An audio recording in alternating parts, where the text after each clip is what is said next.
Hey pros, in this video, we'll show you how to create a contract template using input fields and merge fields. So let's get started. Head over to your business settings in the cogwheel in the upper right, click into templates and down to your document templates. We're going to add new and select contract template.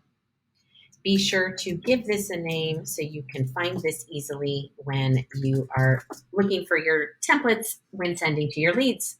You can add additional description of this template here. If you choose to, this is optional and internal only. We'll click Edit Document to get started. When you first open this template, you'll see your print branding logo here if you've already added that.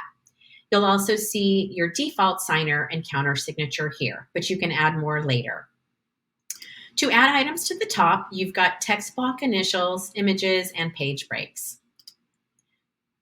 To add items below where you are currently editing, you'll want to use the plus symbol, and this will add items below where you are at. So let's get started with this template. You're going to click into this box and have an open editing window to get started.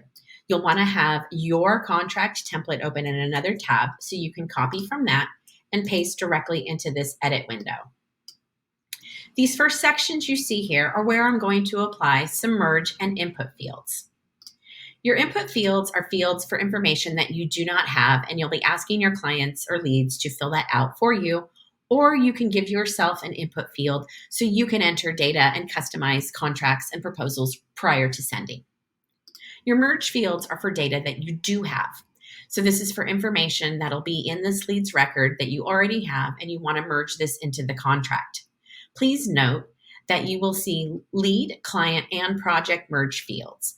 You'll want to use the lead fields primarily because in most of the cases you are sending a contract to a lead. So the system is looking for the information in the leads record to pull from. So these are the fields that you'll want to use. First, I'll get started with date. Your date merge field will just populate the date you're sending the document. Next, we'll do client name. I'm going to do the lead's full name. Now, if this is a couple, you might not have the partner's name at the initial contact form filling out, but you will want that information for the contract. So you can add the merge field and then combine that with an input field. So we're doing lead name, saying Ann, and then I'll use an input field and I'm going to say a custom field. I'm going to click into it so I can set the placeholder so they know what information I am looking for. Placeholder. We'll go ahead and continue adding these merge fields. For your addresses, you might not be collecting that on your lead contact form. However, it's important to get for contractual purposes. So for the address, I'm going to use an input field, but I'm going to select the lead address. This way, if there is an address in that field, it'll populate there for me. But if we don't have it, that's okay. Your client can fill that in. Next, we'll do the event date and location. You can do venue name, comma, and also add the venue location. And then lastly, we'll add an approximate guest count. When you're finished in this editor window, click Save and Close. So I'm ready now to start applying my contract clauses into this template. So I'm going to use the plus symbol right here and add a text block. That's going to drop me right below where I was at and give me a new edit window to continue adding new information. So I'm going to copy from my contract and paste into this editor. Save and close when you are done. Now I'll want my clients to initial this clause. So right beneath it, I'm going to use the plus symbol again and drop an initials area. Then from there, I'm going to add another text block and continue to just copy and paste from your document into this editor. Now, if you have information that you repeat throughout the contract or you want to recap the event date or other bits of information at a certain point, you can utilize your merge fields anywhere in this contract. We'll do one more initials field. And then beneath that, I'm going to set up a deposit schedule. And this is where you can utilize input fields for your own purposes. So let's say I wanted to make a deposit schedule here. I'm going to use an input field for myself. So this is looking good and pretty close to done. I'm going to add an image at the top. You could do a few different things here. If you don't have your print branding turned on, you can add a logo, you can add an image, or just some pops of color for a little extra flair in your contract templates. All right, so this looks good, and we'll hit done here and then done again. And let's hop into a lead and send this contract out.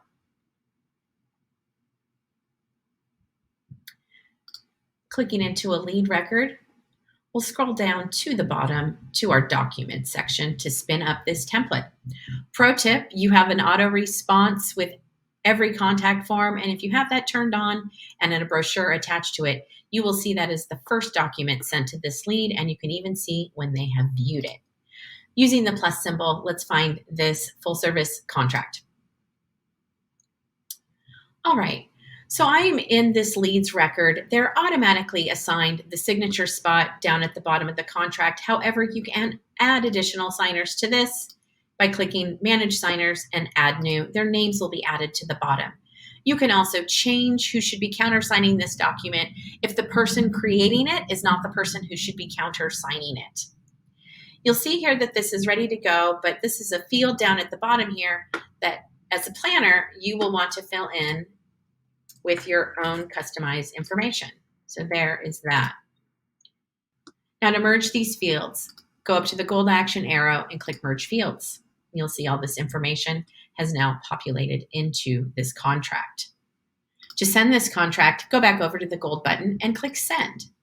Now you should have some email templates already set up to save you time from recrafting those same messages over and over again. I'm going to select my contract email template and hit Send. You'll see document history has been enabled in this document now. You'll see who created it, any changes that were made, and emails that were sent. As your clients open and view this document, you'll also start to see when they are viewing the document. Once they sign this contract, you'll get a notification in-app and in an email that it's your turn to countersign it. And once you countersign it, that will be emailed out to all parties. So there you have it, creating contracts using merge and input fields. I hope this is helpful, but if you have questions or get stuck along the way and need a little help, please reach out to your customer support team, and happy planning.